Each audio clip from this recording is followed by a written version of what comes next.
Selamat pagi Bapak Ibu, saudara-saudaraku yang dikasihi oleh Tuhan. Salam sejahtera, salam sehat bagi kita semua. Ya. Pagi hari ini saya ingin membagikan kebenaran firman Tuhan mengenai gereja ya. Kita tahu bahwa gereja digambarkan ada banyak ada beberapa gambaran gereja. Ya, gambaran sebagai keluarga Allah, tetapi ada juga sebagai bangunan Allah, bangunan rohani ya, di mana kita menjadi batu-batu yang hidup, ya, ditempatkan menjadi bangunan Allah yang rapi tersusun katanya ya. Mari kita lihat dulu kebenaran firman Tuhan ini ya. Judulnya adalah dipergunakan sebagai batu hidup. 1 Petrus 2 ayat 1 sampai 5. Kalau LAI membuat judulnya Yesus Kristus adalah batu penjuru. Ya. Karena itu, buanglah segala kejahatan, segala tipu muslihat, dan segala macam kemunafikan, kedengkian, dan fitnah. Dan jadilah sama seperti bayi yang baru lahir, yang selalu ingin akan air susu yang murni dan yang rohani, supaya olehnya kamu bertumbuh dan beroleh keselamatan. Jika kamu benar-benar telah mengecap kebaikan Tuhan, dan datanglah kepadanya batu yang hidup itu, yang memang dibuang oleh manusia, tetapi yang dipilih dan dihormat di hadirat Allah. Dan biarlah kamu juga dipergunakan sebagai batu hidup untuk pembangunan suatu rumah rohani, bagi suatu imamat kudus, untuk mempersembahkan persembahan rohani yang karena Yesus Kristus berkenan kepada Allah. Ya, ada beberapa hal yang saya catat di sini, kasih bold itu, saudaraku. Jadi untuk gereja sebagai bangunan Allah, kita adalah batu-batu yang hidup itu yang akan dibangunnya, disusunnya sedemikian sehingga bangunan rohani itu menjadi baik ya.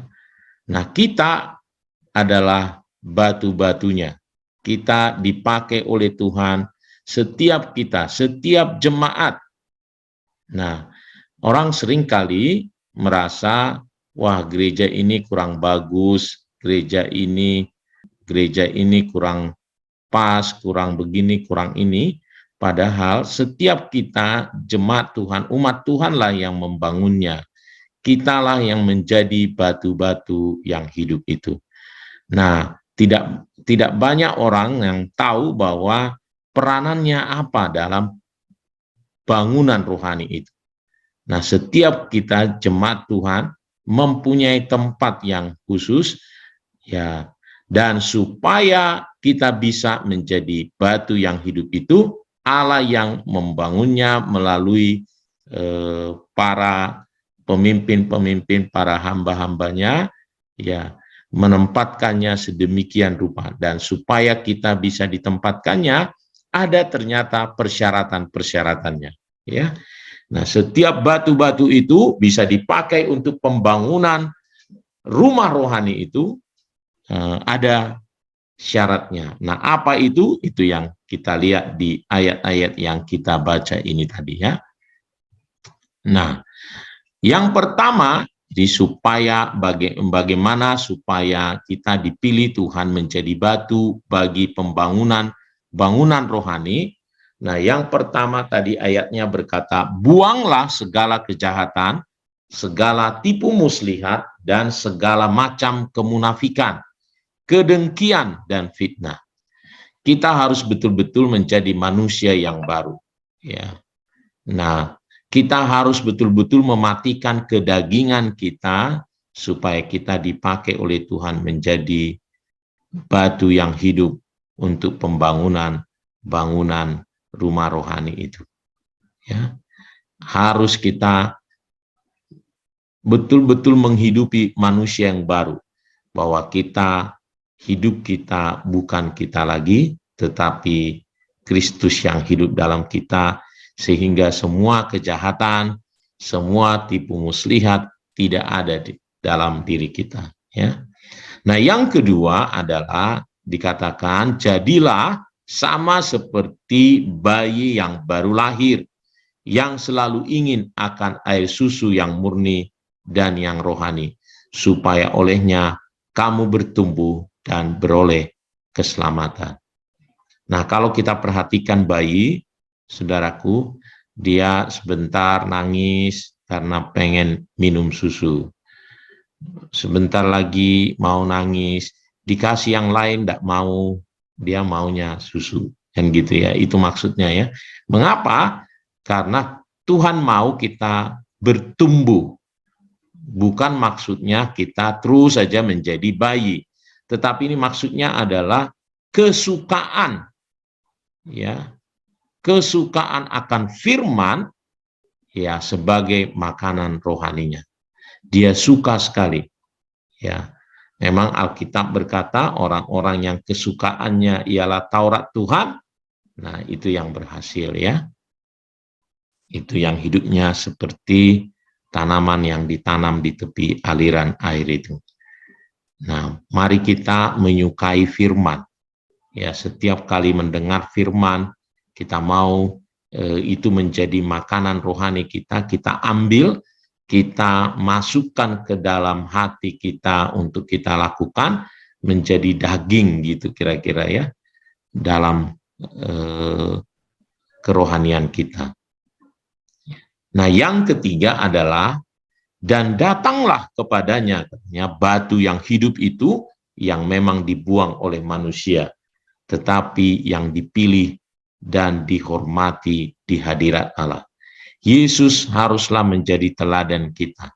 Ya, banyak orang terjebak ya hanya meneladani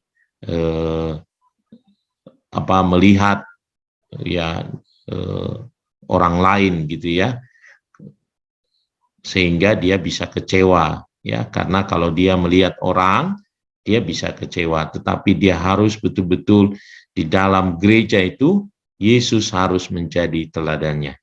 Ya, harus menjadi teladannya. Ya.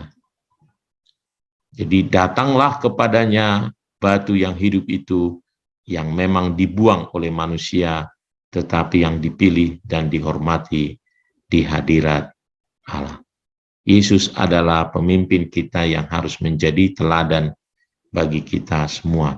Dalam pengorbanannya, dalam kasihnya, ya, dalam apapun ya, karakter-karakter yang Tuhan mau kita menjadi serupa, segambar dengan Yesus.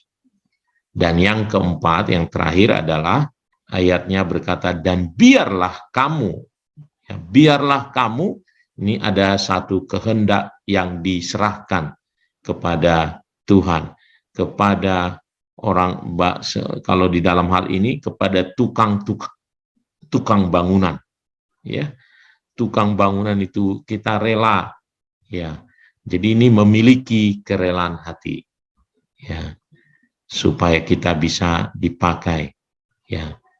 Nah, mari Bapak Ibu, mari kita memahami bahwa kita adalah batu-batu hidup untuk dibangun menjadi rumah rohani, bangunan Allah.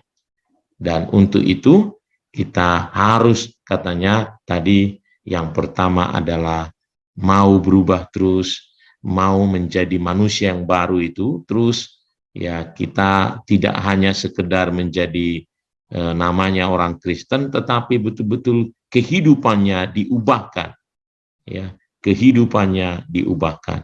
Dan yang kedua adalah ya menyukai firman, suka akan firman Tuhan, mengerti bahwa itu adalah makanan rohani kita, supaya kita bertumbuh secara rohani, ya, bertumbuh secara rohani, kapasitasnya ya makin dikembangkan oleh Tuhan, mengerjakan banyak hal bagi pembangunan tubuh Kristus, ya. Nah, yang selanjutnya adalah meneladani, menjadi serupa, segambar dengan Yesus, dan memiliki kerelaan hati. Ya, kerelaan hati di sini di mana kita ditempatkan di mana gitu ya, memiliki kerendahan hati untuk berbuat sesuatu bagi gerejanya ya, pembangunan tubuh Kristus itu. Nah, mari Bapak Ibu ya, biarlah setiap kita didapatinya menjadi batu-batu hidup.